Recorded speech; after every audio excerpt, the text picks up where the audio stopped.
Should you buy a baritone or a 7-string?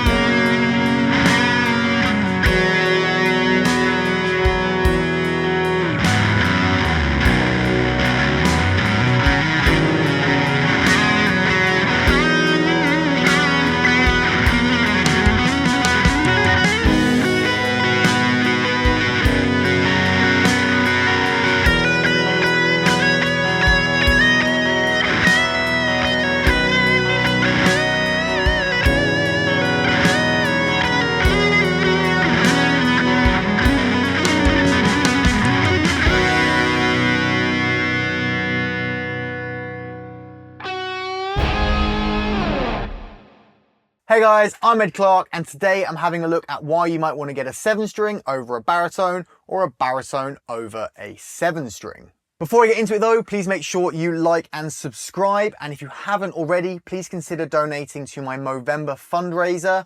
There's a link below where you can donate directly to the charity link, and you could also order one of these t-shirts. All profits go towards the charities. There is a link down below to that as well. I'm raising money for testicular cancer research, prostate cancer research, men's mental health and suicide prevention. Back to the subject at hand though, I have recently acquired this rather lovely East Coast baritone.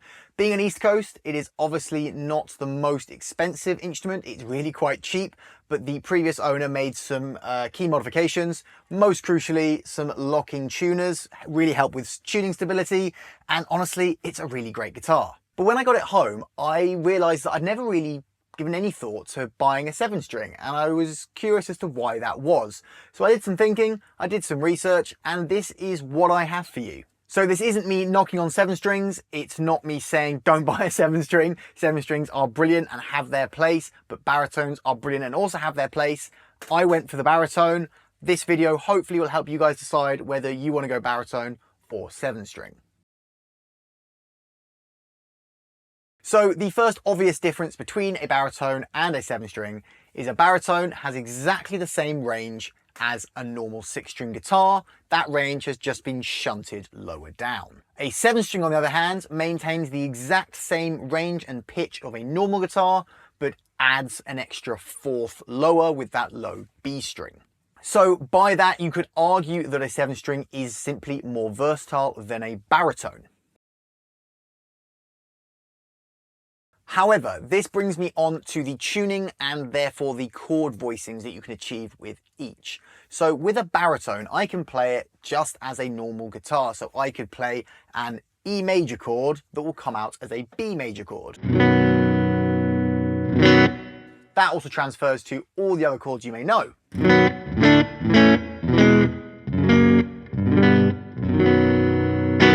All of them work, they just come out a perfect 4th lower.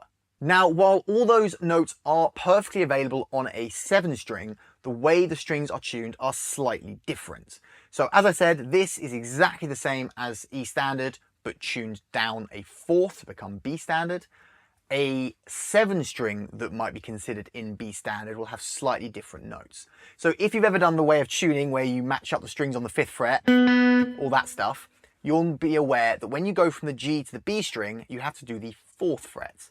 That's because the interval from a G to B is a major 3rd, not a 4th. So if you were to simply take a normal E standard tuning guitar and chuck a low B on the low end of it, then you wouldn't have the same low 6 strings as I've got here on a baritone. Because with a baritone, that major 3rd has shifted down with the tuning, whereas on a 7-string, that major 3rd has stayed in the same place and you've added a lower string. The result is that you can't just play the chords the same way, just ignore that top string on a 7-string. You can't just go.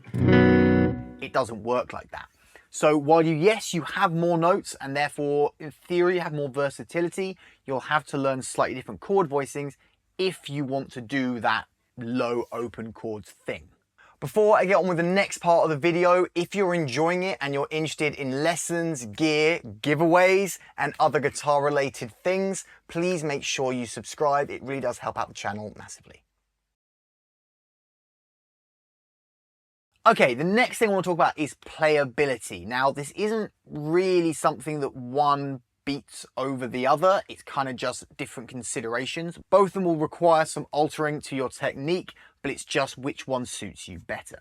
So if you're used to a 6-string and like a nice thin neck, then maybe a baritone's perfect because the neck isn't all that thicker than a regular 6-string and you can play it as normal, whereas a 7-string, you have that thicker or wider fretboard to reach across, so you can't get your hand around it as easily. So surely that just means the baritone is more comfortable. But the thing to bear in mind is because we have a longer scale length here, you have to bear in mind that the frets are slightly bigger. So on a 25-inch scale length guitar, let's say, you'll have a certain size of fret, and with a 7-string, you can have exactly the same fret size, same scale length, just with an extra string, whereas a baritone, as a result of its longer scale length, the frets will be bigger. This might mean that stretches become a little bit more difficult. So which one plays better kind of comes down to what you prefer. Are you more concerned by the thickness or the width of the neck, so how easy it is to get your hand around, or are you more concerned about how big the stretches are? That's up to you. Now, another thing that will play into this is the string tension, which is a result of the scale length.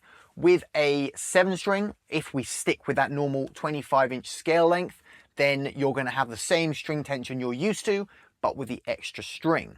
By having this longer neck on a baritone, it means the string tension is going to be slightly higher. Obviously, you can affect this by playing different string thicknesses. The thing to think about is there are 3 ways of controlling how low a string is or how high a string is. So let's take the low B, for example. I can either make it longer to make it lower, I can make it thicker to make it lower, or I can make it slacker to make it lower.